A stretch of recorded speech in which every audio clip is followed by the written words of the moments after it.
Ahok sudah bersaksi di tanggal yang benar, di tempat yang benar.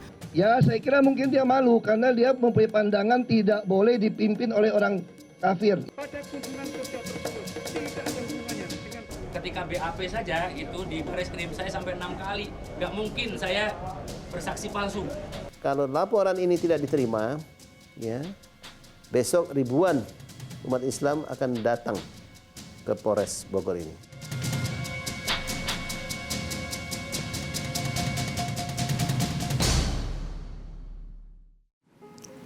Prosesnya cepat, jadwalnya juga padat. Selasa tiap pekan, masyarakat disuguhi berita sidang kasus dugaan penodaan agama yang mendakwa Basuki Cahayapurnama. Ceritanya berseri, mirip drama sinetron. Sejumlah pelapor sudah bersaksi. Terungkap mereka melaporkan Ahok ke polisi hanya berdasarkan video pidato Ahok di Kepulauan Seribu. Ketika jaksa menghadirkan saksi yang hadir di acara itu, justru cenderung meringankan Gubernur nonaktif DKI Jakarta ini. Tak heran kalau kemudian kubu Ahok merasakan sejumlah kejanggalan dari para saksi pelapor yang telah bersaksi. Pemirsa, seperti apa akting dari lakon drama sidang Ahok ini? Berikut penelusuran tim Realitas.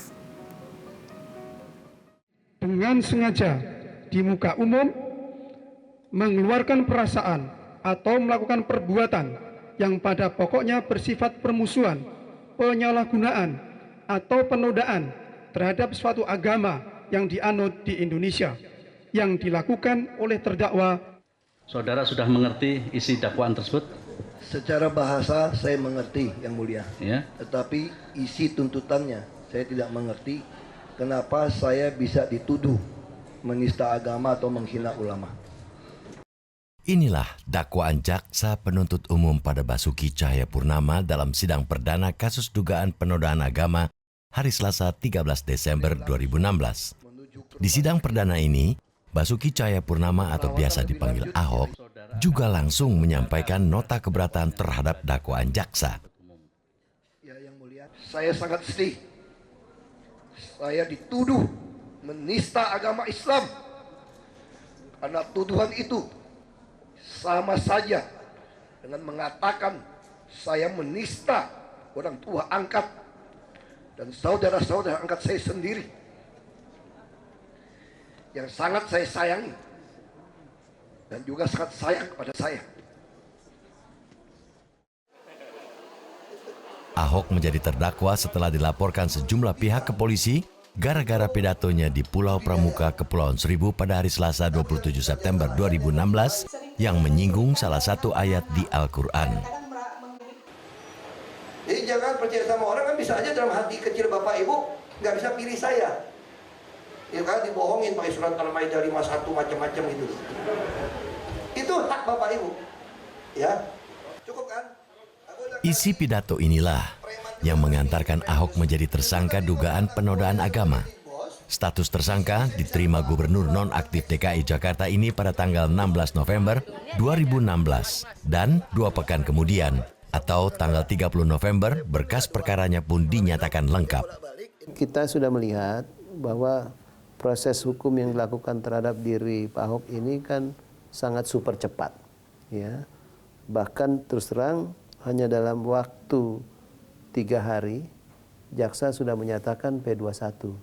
Kemudian melimpahkannya langsung ke pengadilan. Artinya apa? Dengan berkas yang 846 lebih ini, bagaimana jaksa bisa meneliti bahwa ya yang dalam berkas ini memang benar-benar bisa dipertanggungjawabkan untuk memperkuat dakwaannya. Hari Selasa 3 Januari 2017 adalah sidang keempat Ahok.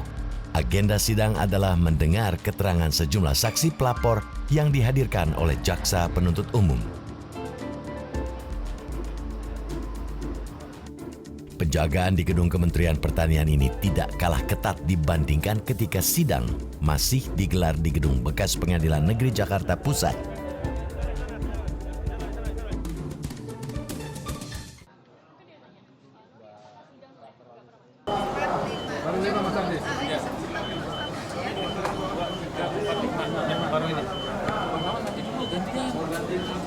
Iya. Kan kita bagi-bagi nih. Boleh masuk, boleh. Bentar ya gantian. Hadirin dimohon duduk kembali.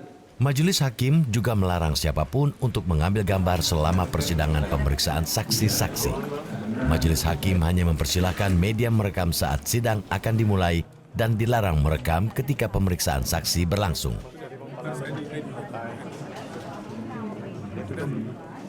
Terima kasih ya semuanya.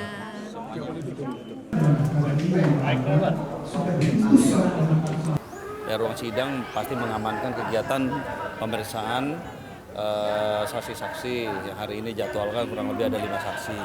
Yang di luar kita pengamanan terhadap kelompok-kelompok massa pendukung baik dari massa GNPF maupun massa pendukung dari Bapak Basuki Cahayapurnama.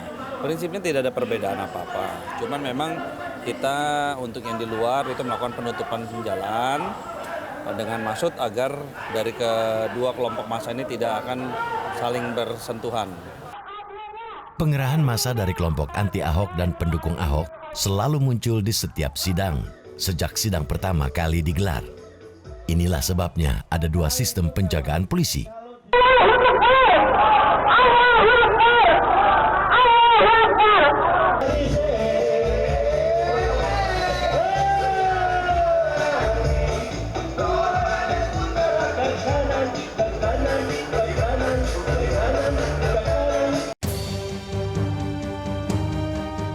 Ada 4 saksi pelapor yang hadir di sidang keempat ini.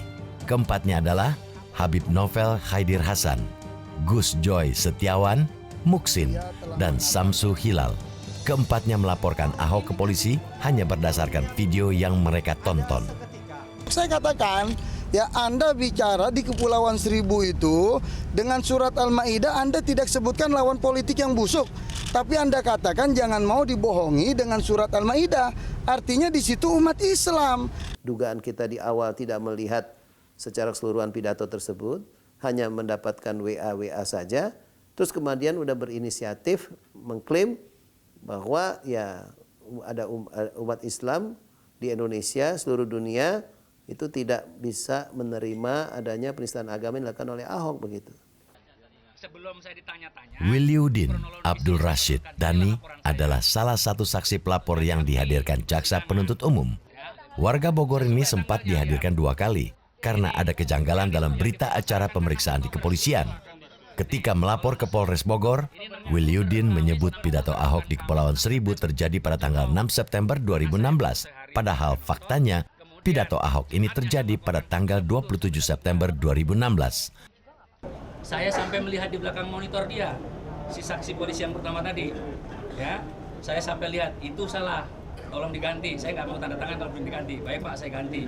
Kemudian dicabut lagi flash disknya. Saya bersangka baik, karena mungkin belum tersimpan dan mereka juga capek karena buru-buru habis serah terima jabatan ketika itu. Saya nggak enak kalau mengerjain orang itu dia bolak-balik saya coret-coret.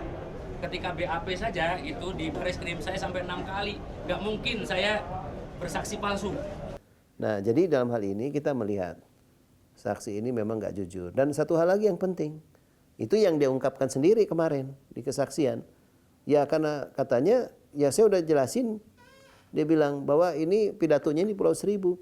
Tapi dari pihak Polresta Bogor, piket resmobnya bilang, reskrim, bahwa andai kata ini kejadiannya di Pulau Seribu nggak bisa lapor di sini. Karena lokus deliktinya itu bukan di Bogor. Apa dia bilang?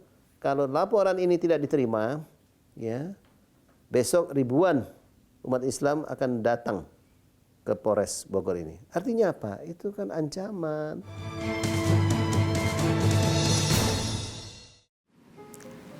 Tensi masyarakat di luar sidang tidak kalah panas dibanding mereka yang ada di ruang sidang.